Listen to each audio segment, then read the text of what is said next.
প্রথম আলো একটি প্যারালাল রাষ্ট্র, একটি ডিপ স্টেট।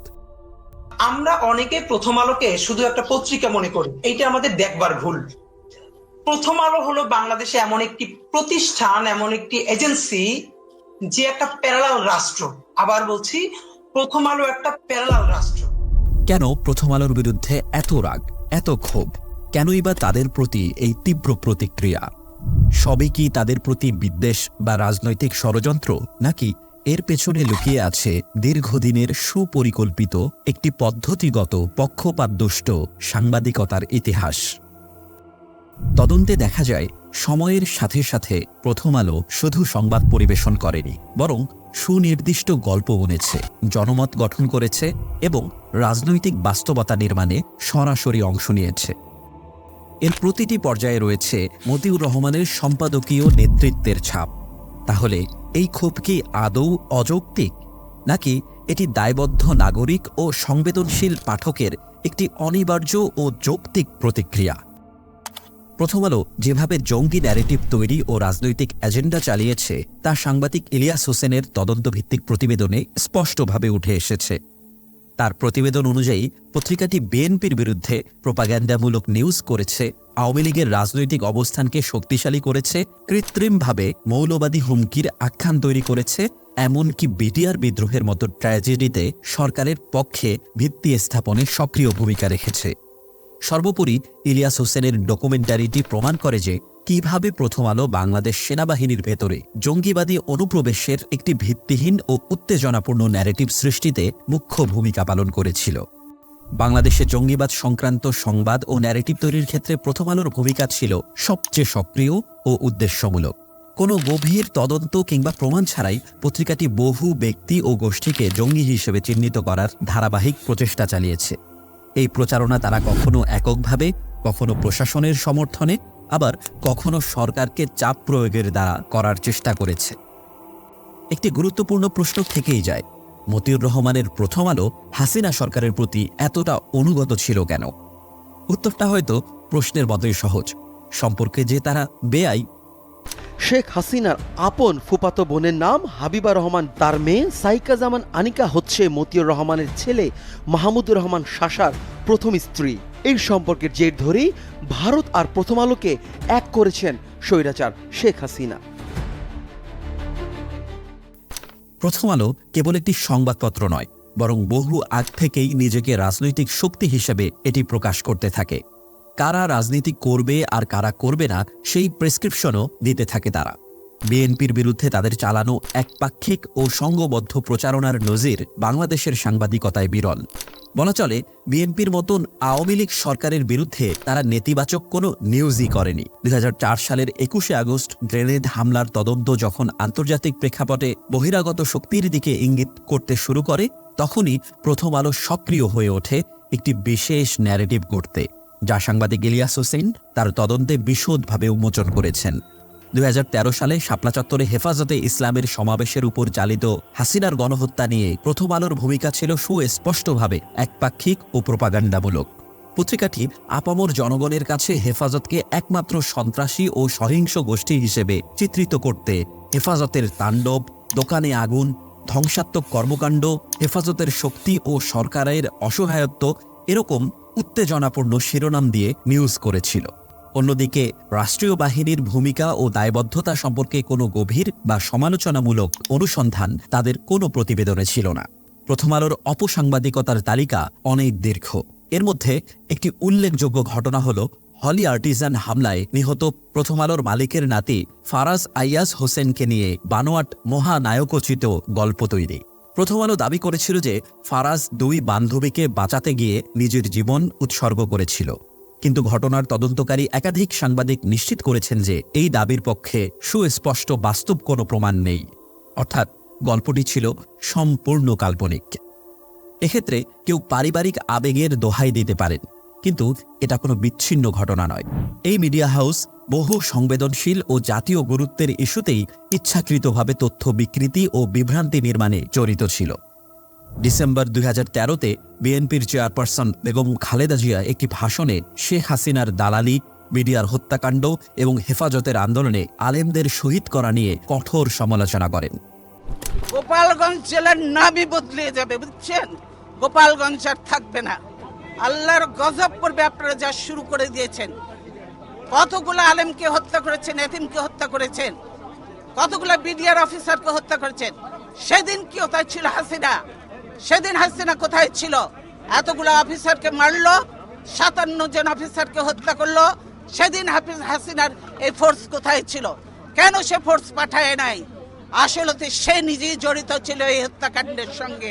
তবে প্রথম আলোর মতো প্রভাবশালী হলুদ সংবাদ মাধ্যম তার সমগ্র বক্তব্য সম্পাদনা করে হেফাজতের আলেমদের শহীদ করা কথাকে সম্পূর্ণ বাদ দিয়ে ফেলে। এছাড়াও 2016 সালে গাইবান্ধার একজন আওয়ামী লীগ সংসদ সদস্য নিহত হলে প্রথম আলো সহ রাষ্ট্রযন্ত্র দাবি করে জামাত শিবিরই নাকি তাকে খুন করেছে। ব্যাপক গ্রেপ্তারের পর 2019 সালের রায়ে প্রমাণ হয় হত্যাকাণ্ডে আসলে জাতীয় পার্টির সাবেক এক সংসদ সদস্য জড়িত ছিল। অথচ প্রথম আলো বা প্রশাসন কখনোই এমন ভুল তথ্যের জন্য জামাতের কাছে ক্ষমা চায়নি। এভাবেই একপাক্ষিক রিপোর্টিংয়ের মাধ্যমে জামাতকে দানব হিসেবে প্রতিষ্ঠা করার একটি মনস্তত্ত্ব শহুরে মধ্যবিত্তদের মাঝে তৈরি করা হয়েছে। এই ধারা শুধু গত 15 বছর নয়, 80-র দশক থেকেই চলছে। এছাড়াও কখনো ভয়ভীতি দেখিয়ে জোরপূর্বক জবানবন্দি, ইসকনের সম্ভাব্য উগ্রবাদী গ্রুপের তথ্য ইচ্ছাকৃতভাবে উপেক্ষা করা এবং জুলাই আন্দোলনে ভারতীয় মিডিয়ার অপপ্রচারের বিরুদ্ধে নীরবতা, ভারতের পানি সন্ত্রাস সম্পর্কে চেপে যাওয়া, বন্যার্তদের সহায়তায় আলেমুলামাদের অবদান ইচ্ছাকৃতভাবে উপেক্ষা করা, এমনকি আওয়ামী লীগের কার্যালয় ভেঙে ফেলাকে হামলা হিসেবে উপস্থাপন করা এবং আরও বহু জিনিসকে বিকৃতভাবে উপস্থাপন করার মতো ঘটনা প্রথম আলো ঘটিয়েছে।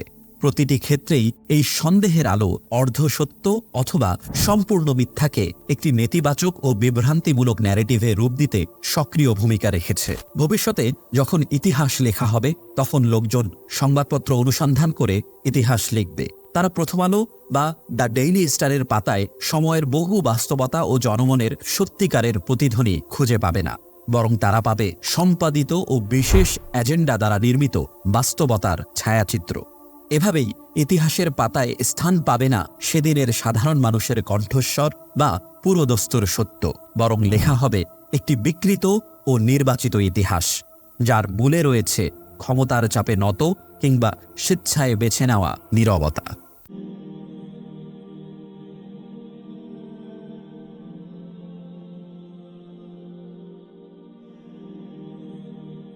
প্রথম আলোর সম্পাদকীয় নীতি বিশ্লেষণ করলে একটি সুস্পষ্ট বৈপরীত্য চোখে পড়ে। পত্রিকাটি গত 1.5 দশক ধরে বাংলাদেশের সার্বভৌমত্ব নিয়ে কোনো প্রকার উদ্বেগ প্রকাশ করেনি, এমনকি এটি ভারত কর্তৃক প্রবল আধিপত্য বিস্তারের সমালোচনাও করেনি, বরং সব সময় চুপ ছিল। অথচ একই সময়ে তারা পাকিস্তানের কাছে ক্ষমা প্রার্থনার বিষয়টি নিয়মিত ও সক্রিয়ভাবে তুলে ধরে। গুগলে পাকিস্তানকে ক্ষমা চাইতে হবে প্রথম আলো এটা লিখে সার্চ করলে তাদের 20টিরও বেশি সংবাদ পাওয়া যায় এই বিষয়ে। অথচ ঐতিহাসিকভাবে পাকিস্তান শেখ মুজিবুর রহমানের সময়ে ক্ষমা চেয়েছিল এবং কূটনৈতিক সম্পর্কও সে সময় পুনরুদ্ধার হয়েছিল। এমনকি পাকিস্তানের প্রেসিডেন্ট পারভেজ মুশাররফের সময়েও একই ঘটনার পুনরাবৃত্তি ঘটে। তাহলে প্রশ্ন থেকেই যায়, এই 71 নিয়ে ক্ষমা প্রার্থনার রাজনীতি তারপরও কেন অব্যাহত রাখা হলো? পত্রিকাটির কেন্দ্রীয় অবস্থান কি প্রকৃতপক্ষে দেশীয় জনস্বার্থের কথা ভাবে, নাকি একটি নির্দিষ্ট বৈদেশিক এজেন্ডার প্রতি সার্বক্ষণিক আনুগত্য প্রকাশ করে? সুশীল এলিট ক্লাসের প্রিয় সংবাদপত্র প্রথম আলোর বিরুদ্ধে দ্বীন ইসলাম অবমাননার একাধিক গুরুতর অভিযোগও রয়েছে। 2024 সালের ঈদ উপলক্ষে একটি কুকুরের ছবি ব্যবহারের মাধ্যমে এই বিতর্ক নতুন করে সৃষ্টি হয়। প্রথম আলোর বিরুদ্ধে আদালতে মামলা দায়ের করা হলে উল্টো অভিযোগকারীর জীবনই হুমকির মুখে পড়ে যায়।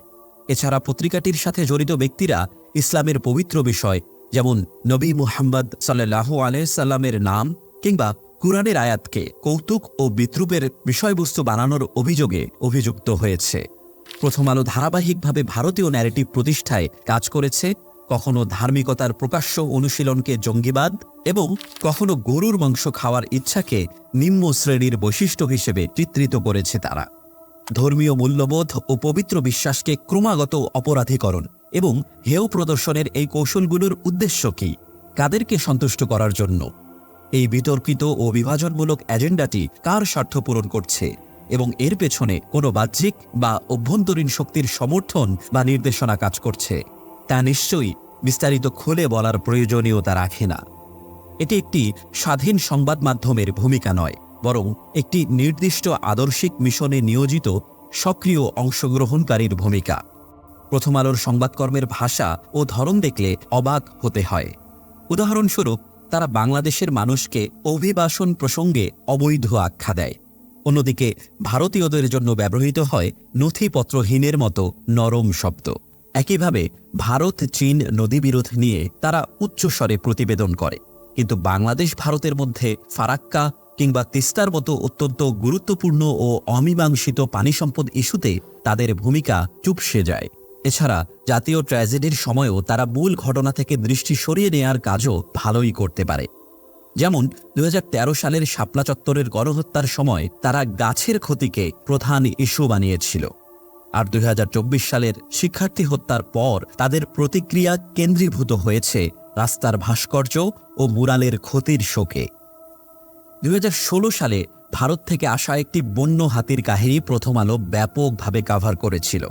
এই বিষয়ে তারা প্রায় 2 ডজন প্রতিবেদন তৈরি করে। কিন্তু এই একই সময়ে প্রতি বছর ভারতের বাঁধ থেকে নিয়ন্ত্রিত পানি নির্গমনের কারণে বাংলাদেশের পূর্বাঞ্চলে সৃষ্ট কৃত্রিম বন্যা, যা কোটি কোটি মানুষের জীবন জীবিকাকে ধ্বংস করে, তা নিয়ে পত্রিকাটি কোনো গভীর বা স্পষ্ট প্রতিবেদন তৈরি করেনি। তারা বন্যার আসল কারণ অস্পষ্ট রেখে জনসাধারণকে বিভ্রান্ত করার চেষ্টায় লিপ্ত ছিল। এই দ্বিচারিতা স্পষ্টভাবে ইঙ্গিত করে যে প্রথম আলোর অগ্রাধিকার জনদুর্ভোগ নয়, বরং নির্দিষ্ট একটি ন্যারেটিভ প্রচার করা এবং জনমতকে সুপরিকল্পিতভাবে প্রভাবিত করার চেষ্টা করা। 2024 সালের জুলাই আগস্টের গণ আন্দোলনকে ব্যর্থ বা অকার্যকর প্রমাণ করতে কত শত প্রচেষ্টা প্রথম আলোর, এসব কি ভোলা যায়? আন্দোলনের নেতিবাচক প্রভাব দেখাতে তারা ইচ্ছাকৃতভাবে সংখ্যালঘু সম্প্রদায়কে টার্গেট করে। তবে তারা কখনোই এই বিষয়টি স্পষ্ট করে না যে আক্রান্তদের কতজন প্রকৃতপক্ষে কেবল ধর্মীয় পরিচয়ের জন্য আর কতজন আওয়ামী লীগের সাথে সক্রিয় রাজনৈতিক সম্পৃক্ততার কারণেই হামলার লক্ষ্যবস্তু হয়েছিলেন। জুলকারনাইন সায়ের নিজের ফেসবুক পোস্টের মাধ্যমে মতিউর রহমানের বিষয়ে কথা বলেন। তিনি প্রথম আলোর সম্পাদক মতিউর রহমানকে কৌশলী ও মতলববাজ হিসেবে চিত্রিত করেন। সামরিক বাহিনী প্রধানের সাথে তার সাক্ষাৎকারে তিনি ইচ্ছাকৃতভাবে দেশের বর্তমান সংকটের দায় সব রাজনৈতিক দলের ঘাড়ে চাপানোর চেষ্টা করেছেন। তার এই বক্তব্য নিরপেক্ষ সাংবাদিকতা নয়, বরং একটি সুপরিকল্পিত এজেন্ডা বাস্তবায়ন, যা বিএনপি জামাত সরকারের সময়েও তার পত্রিকা একই রকম পক্ষপাতদুষ্ট ও গন্ধমার্শাল সাংবাদিকতা চালিয়েছিল।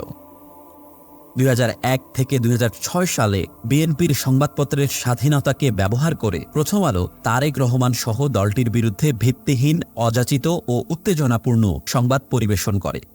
তাদের সেই প্রতিবেদনগুলো নির্ভরযোগ্য, সূত্রবিহীন, ভারসাম্যহীন এবং প্রায়শই আইনি চ্যালেঞ্জের লক্ষ্যবস্তু হওয়ার মতো ছিল।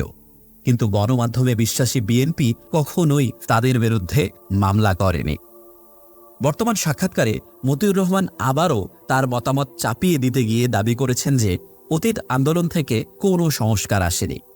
এটি বিএনপির দীর্ঘদিনের সংস্কার পরিকল্পনা ও 31 দফা এজেন্ডাকে অস্বীকার করার চেষ্টা মাত্র। ইলিয়াস হোসেনের তদন্তে প্রমাণিত হয়েছে কিভাবে মতিউর রহমানের প্রথম আলো জজ মিয়ার মতো অপরাধীকে নির্দোষ হিসেবে উপস্থাপন করে পাঠককে ধোঁকা দিয়েছিলেন। প্রথম আলো কেবল একটি সংবাদপত্র নয়, এটি ছিল একটি সুপরিকল্পিত মতাদর্শিক প্রজেক্ট, যা দীর্ঘদিন ধরে স্বার্থান্বেষী মহলের নির্দেশনায় একটি বিকৃত বাস্তবতা নির্মাণে নিয়োজিত ছিল। এর সাংবাদিকতা ছিল প্রকৃতপক্ষে একটি রাজনৈতিক হাতিয়ার, যার মাধ্যমে জনমনে বিভ্রান্তি ছড়ানো, সংঘাত তৈরি করা এবং একটি বিশেষ গোষ্ঠীর এজেন্ডাকে এগিয়ে নেয়ার চেষ্টা করা হয়েছে। ইতিহাসের নির্মম সত্য হল, সত্য কখনো চাপা থাকে না। আজ প্রথম আলোর বিরুদ্ধে জমে ওঠা ক্ষোভ ও প্রতিক্রিয়া শুধু তার অতীতের পক্ষপাতদুষ্ট ভূমিকারই ফল নয়, বরং একটি সচেতন সমাজের প্রত্যাশিত জবাব, যে সমাজ সত্য, ন্যায় ও স্বাধীন সংবাদ মাধ্যমের প্রতি আস্থা রাখতে চায়। একটি দেশ তখনই সামনে এগোয় যখন তার গণমাধ্যম দায়িত্বশীল, নিরপেক্ষ ও সত্যনিষ্ঠ ভূমিকা পালন করে।